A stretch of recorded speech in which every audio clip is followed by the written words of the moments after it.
Welcome to the One Advantage podcast, exploring the intersections of peer power, culture, and agility. Your hosts, Mike Richardson, Jason Richmond, and Leo Potari, co-founders of the One Advantage community of practice and advantage peer groups. For more information, please visit us at the One Advantage podcast. Hey, everybody. Welcome back to another episode of the One Advantage podcast. I'm here with Leo today. Jason is on a plane somewhere, flying out of town to do a major project with a major client, so we'll miss him today. And this time, Leo asked if he could put me in the hot seat to talk about everything agility. Looking forward to that very much indeed. But before we do that, as usual, let's catch up a little bit. And actually, let me start with this, Leo, everybody. Leo and I, about 30 minutes ago, we just finished doing a fantastic fourth class in a series of 6 classes of a peer innovation course that Leo is putting up online inside the One Advantage community. And this one was all about psychological safety. And I have to tell you, this was so rich and so deep, Leo. It was fantastic. Hey, it was a great conversation. Really enjoyed it. It's one of my favorite topics with regard to peer innovation. I think it unlocks, everything with regard to groups and teams. And you bet, Mike, we're going to see how agile you are today. That's the whole thing. So what have you been up to, Leo? You've been charging around some more? Yes, I spent pretty much the whole week in Canada. Last week, which was great. I was in Ottawa, spoke to a number of Tech Canada groups there, actually 4 groups there. And it was just a great experience. Always is, love it.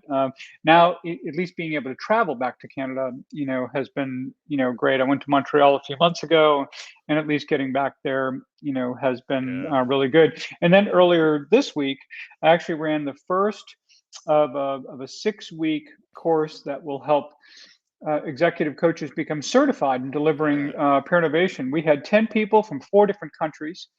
It was a great, it's funny, as much as I knew of everyone's resume and everybody coming in, when everyone was together, it was really kind of a mind blow for people. There was a lot of good talent in that room. So I'm really, or on the Zoom, I should say, but really exciting. It was good stuff. In the Zoom room. That's right. Well, how about yourself?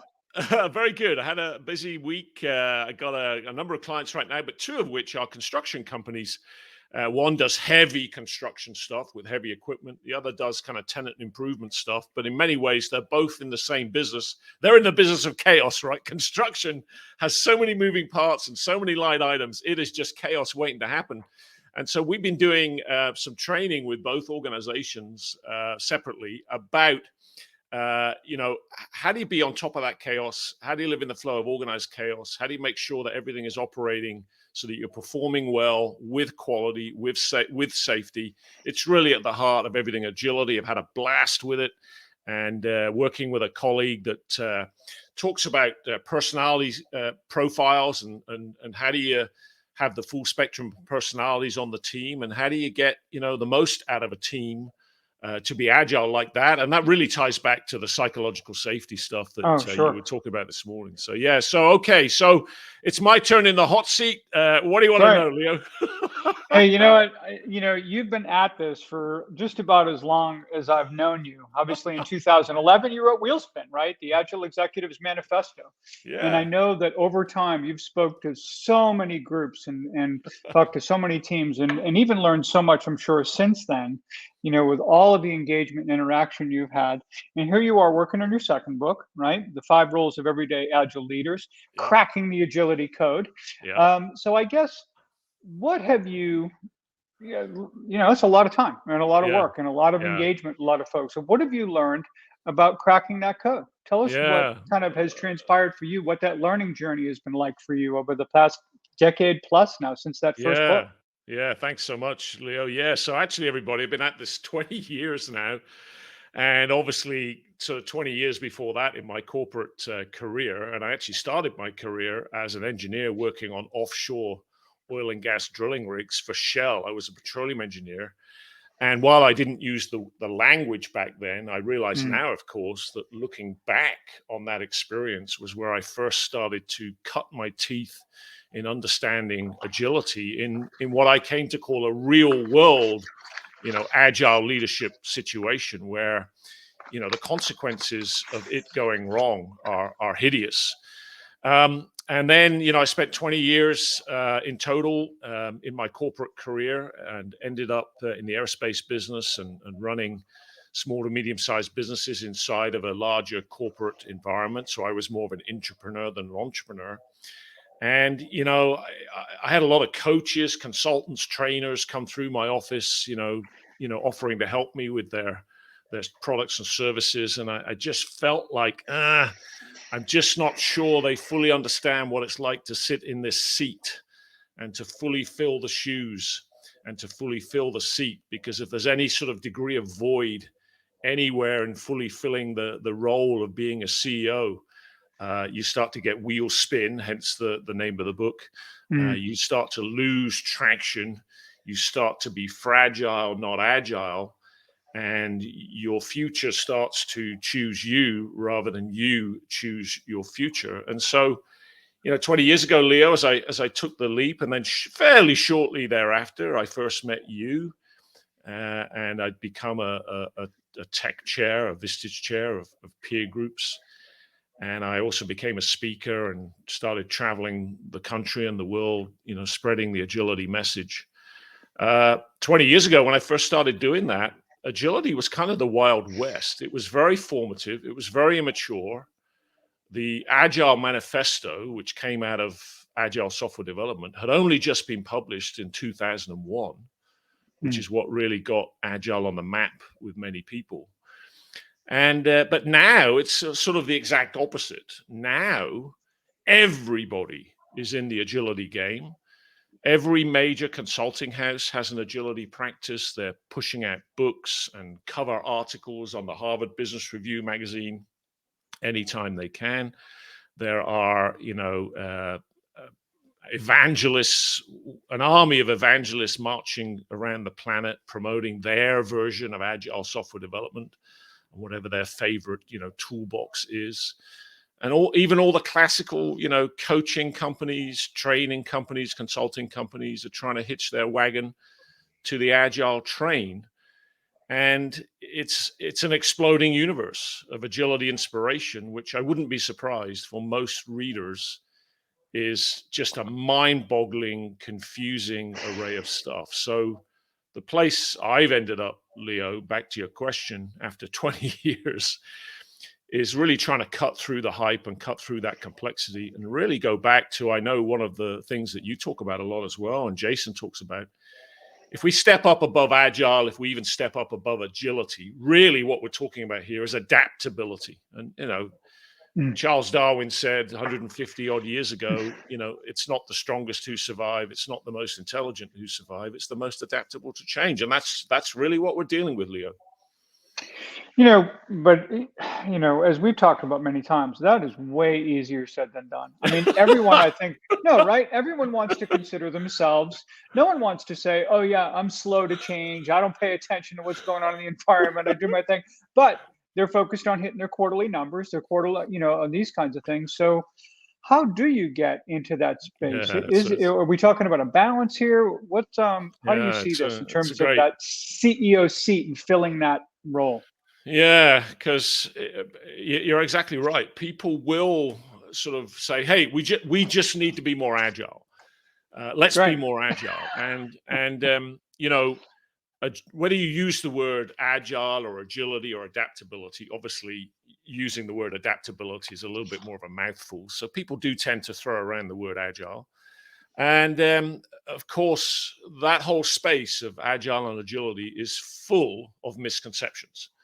It's very prone to misinterpretation, and so much so that there'll be a downloadable link, everybody, in the show notes for something that I wrote called The 5 Myths of Agility.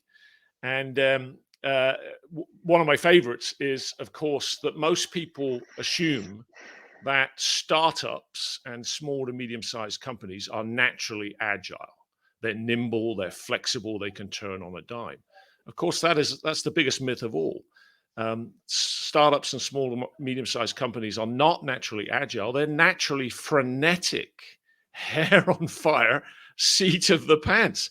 And that isn't agile. You've got to educate people to understand there's a spectrum of agility, and that is way, way, way at one end. You can't be at the other end either, like big corporates, right? You can't try to be so structured and so process oriented and so full of, procedures that you can't move, because that's clearly not agile either. But there's this beautiful place in the middle, Leo, that we call the agile middle, where things really flow. You're in the zone. We've got all kinds of ways we describe the middle. We call it the Goldilocks zone, the golden mean, the paradoxical blend, all of that kind of stuff. And so it's really about trying to invite people to understand where that middle is. And frankly, agility is the most holistic challenge of all in being a CEO. It is a top to bottom, bottom to top, side to side, front to back to front.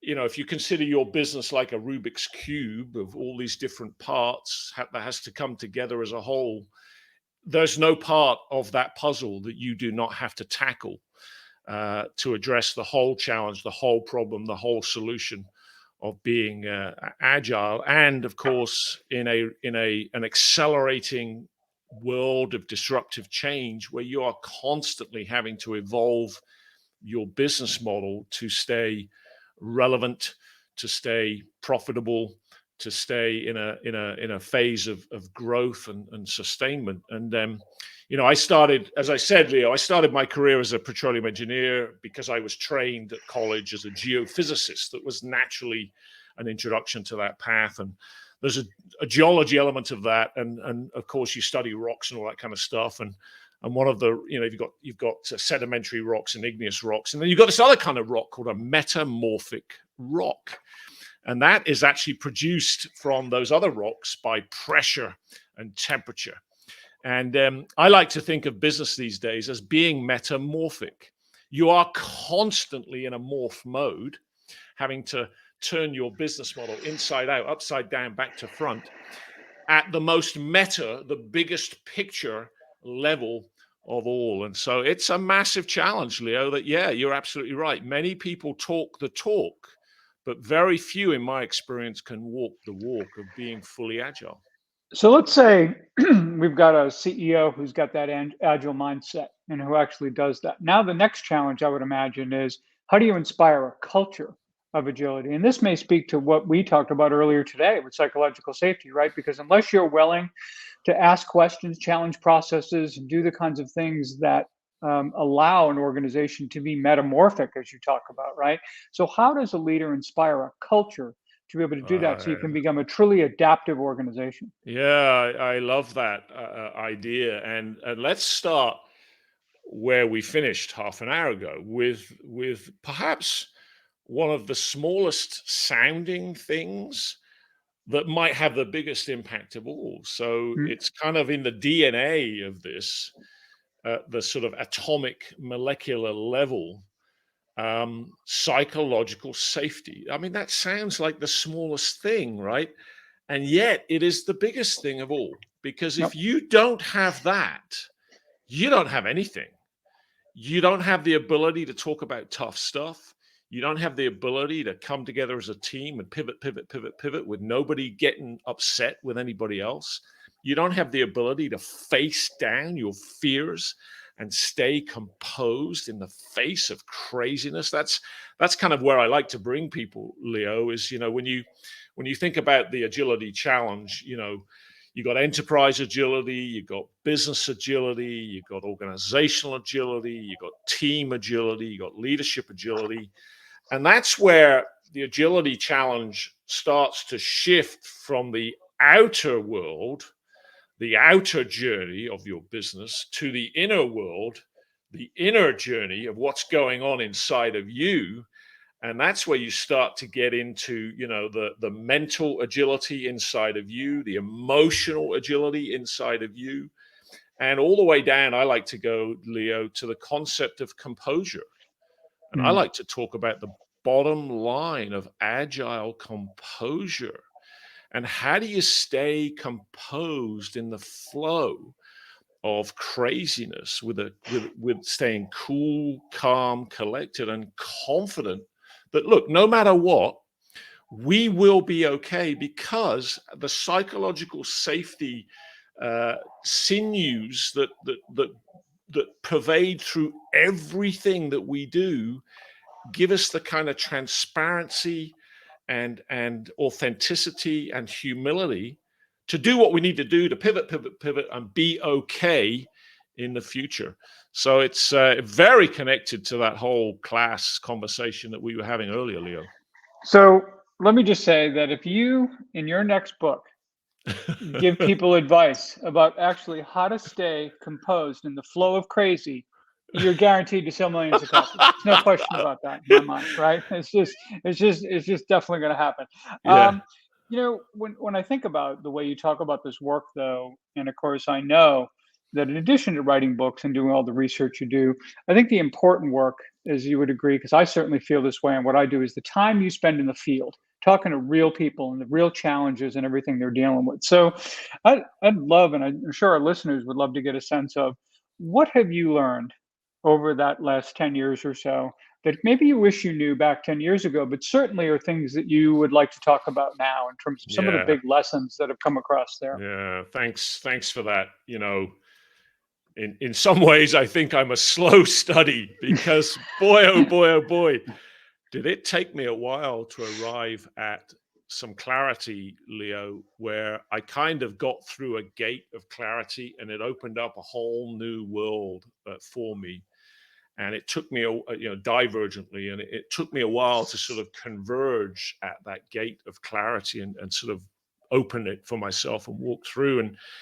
And probably I would say 35 years to get there. But where I got to, Leo, through all the work that I did in the peer groups, not least with you and hundreds of executives and CEOs of businesses across a full spectrum of industries, and small businesses, large businesses, high tech, low tech, local, global, and then all the work with clients around agility, from startups all the way up to public company, global corporations.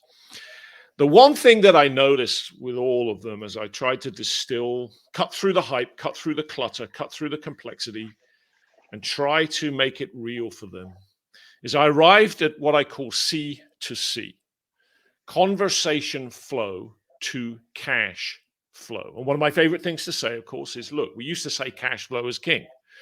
And what I like to say is, no, not anymore.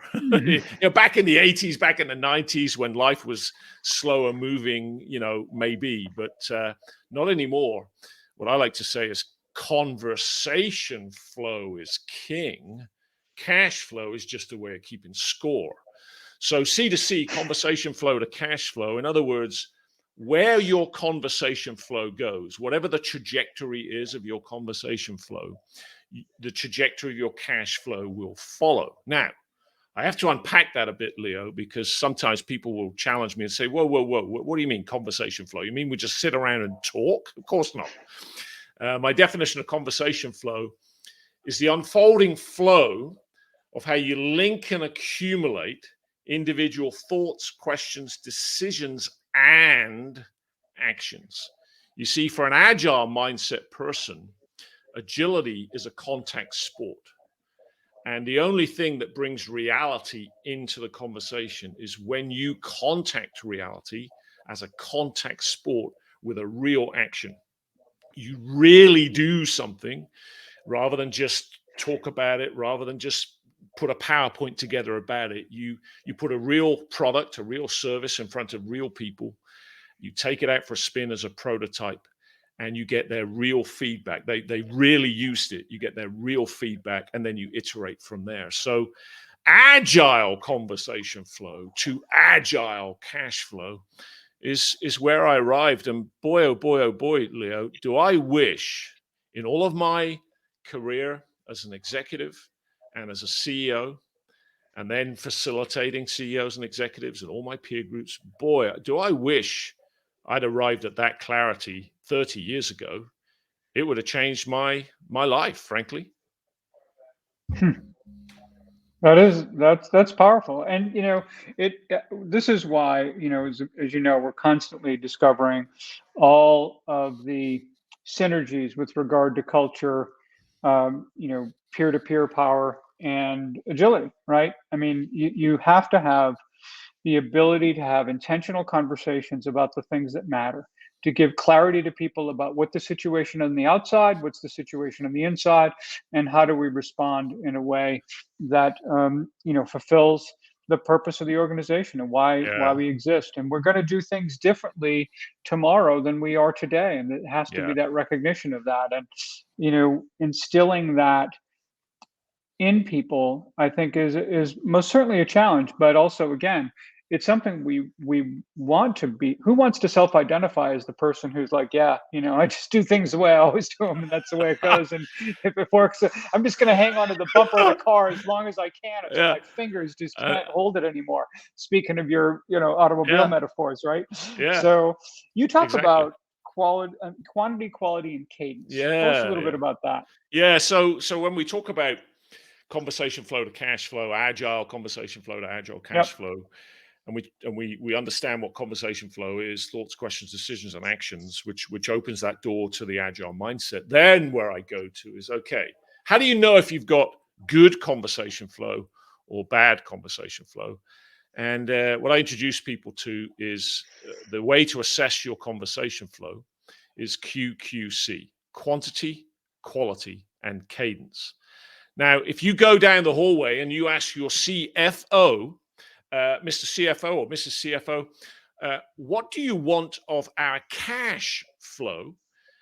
They may not use these exact terms, but what you will hear them say in some way, shape, or form is QQC: quantity, quality, right? The margin of the cash flow, and cadence, the turnover, the cash to cash cycle of the cash flow. So lo and behold, what we need of our conversation flow is exactly what we need of our cash flow: quantity, quality, and cadence. Quantity: are we talking about the right stuff in the right way at the right time?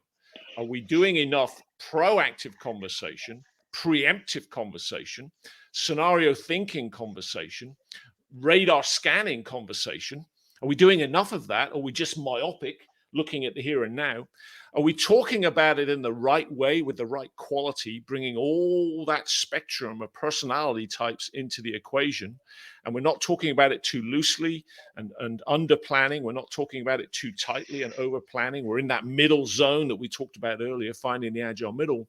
And then in particular, the cadence is, are we talking about it with a sufficient cadence, sufficient revolutions, frequency, clock speed, fast cycle teamwork, not slow cycle teamwork? So the QQC of our conversation flow, and where I like to take it, Leo, is when I'm in front of workshops or keynote audiences or even one-to-one, is I'll ask people, I say, hey, how's your share price? And most people look at me like, what are you talking about? I'm a private company. I don't have a share price. And I'll say, well, no, but if you did have a share price, right? You could do a little algorithm of how you value your company, right? If you did have a Mm. share price, what's happening with it? And then I'll go to, let's suppose that you're having a board meeting. And let's suppose that the analysts who follow your share price have wired the room for sound. They're listening in.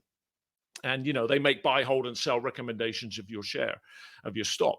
And let's suppose that you have a TV on the wall that is showing a real-time chart of your share price. And these analysts are listening in to the conversation flow that's unfolding, and they're thinking, gosh, these guys are really facing some challenges, and yet they don't seem to be talking about them very much, very well, very frequently. I'm not sure these guys are going to be on a good trajectory in the future, and I think that their cash flow might follow that. Look up at the screen. Your share price is going down. Nothing else has changed. Whatever your results were last month, last quarter, whatever products and services you have, whatever market share you have, hasn't changed in the last few minutes, yet your share price is going down. Now, let's suppose that the analysts are listening in and instead they're thinking, okay, these guys are up against it. They've got some serious challenges undermining their future. But you know what? They're leaning into it. They're talking about the right stuff in the right way at the right time. I'm actually feeling more confident that these guys are going to make it and they're going to be fine. and on a good trajectory, which their cash flow can follow. And as a result, your share price is going up. So that's how I like to sort of bring it down to ground level, Leo. And, I'll finish meetings with people, who don't have a share price. They don't have a TV screen on the wall with a real-time chart. So what I'll say to them is, well, everybody, let's do a whites of the eyes check-in around the room. Did your share price go up? Thumbs up. Did it go sideways, thumbs sideways, or did it go down, thumbs down, as a result of the conversation flow that we just had in this room over the last 15, 30, 45, 60, 90 minutes? Share price up, down, or sideways, everybody. And it's amazing when there's enough psychological safety in the room, Leo, for someone to go thumbs down. That's amazing when that happens. Yeah, and it's really something when we really start thinking about the value of our organizations, not in terms of what our current balance sheet says or what last quarter's P&L was, but we start looking at our relevance to a changing world. And when we can start really, I think, looking ahead and doing that, before we leave though, Mike, I think it would be great if there's one particular story that you'd like to share, because at the beginning you talked about the fact that, the lack of being agile can actually, it isn't just small consequences. There are big Oh, yeah. things that can happen, Yeah. So either a story about an opportunity that was squandered or a situation that wasn't dealt with in an agile way that really caused a catastrophe. Yeah, Quite I frankly. have a So one quick illustration of that, I think, before we go, I think would be a yeah. great way to leave our listeners today too. Yeah. And by the way, everybody, we have an ebook that we're working on very actively right now. Leo and I and Jason and our team, that'll be coming out shortly, and it will have a lot of this great stuff in it. It is an introduction to the One Advantage, and in there, actually, Leo, it will talk about how do I move the needle on the conversation flow as a leader, by changing my relationship with 5 key attributes of agility, chaos and triage, and 3 others. And then it'll go a little bit further into how do I step up to the 5 roles of everyday agile leaders. So check that out, everybody. That's how you move the conversation flow along. I have a great story, Leo, that actually reveals both scenarios that you just laid out. They shall remain nameless.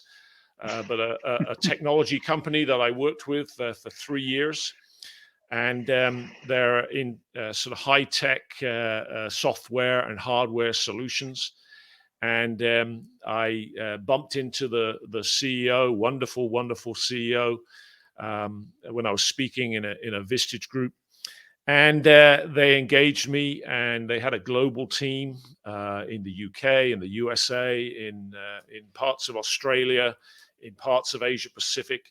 So once a quarter, we would get together for 3 days, and we would really lean into all that it takes to develop an agility operating system. All of the moving parts that have to come together as cogs in the wheel and align and integrate and mesh together well. An agile strategy process, an agile execution process, agile, the mental agility to be doing blue ocean thinking and all of that kind of stuff, and agile infrastructure, everything.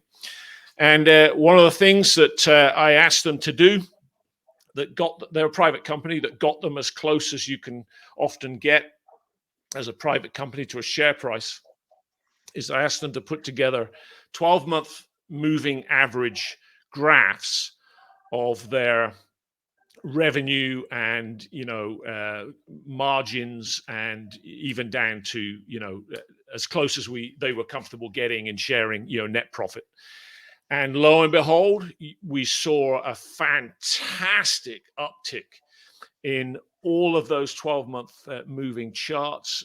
Clearly, it was all confidential information, but boy, oh boy, oh boy, if I could have taken a screen grab and somehow anonymized those and used them, it was a classic case study of how an inflection in the trajectory of conversation flow became an inflection in the trajectory of cash flow. And if they had a share price, likewise on their share price.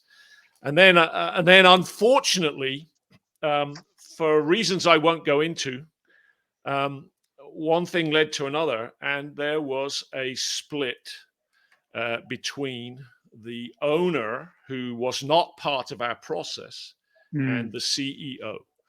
And I still don't understand it fully to this day. It was a tragedy, frankly. And over the following, 6, 12, 18 months, some of the other leaders, left. And I didn't ever get to see the charts anymore. But I did get to hear on the jungle drums a verbal account of what happened to the charts. And of course, they did the exact opposite. And everything just fell off a cliff and cratered. And it just was a case study of both the ups and the downs, Leo, that I'll never, ever, ever forget.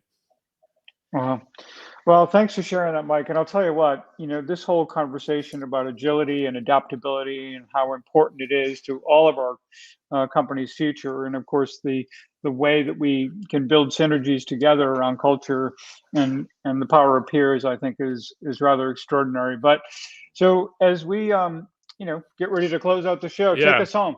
Tell us how do you want to leave our listeners today? Everybody, it's a massive topic. You can't obviously do much in 30 minutes. We hope that we've opened your mind to some of the challenges. You've got various things that you can do. Download the 5 Myths, where you'll find the link in the show notes. Look out for the ebook that is coming soon. It will do a nice job of introducing you not only to the agility element, but of course to the peer-powered culture of agility, which is the One Advantage in its entirety. Come on into the community, the One Advantage community, and we're just finishing Leo's online course around peer innovation and peer power. Jason already has his online course done around culture, and I'll be doing my online course next around everything agility, and that will introduce you more into the sort of why of Agile, the what of Agile, what is it not, the who do you need to be in the equation of your agility, and obviously the how, where, and when do I get started. And there's an old adage, Leo, that only the paranoid survive.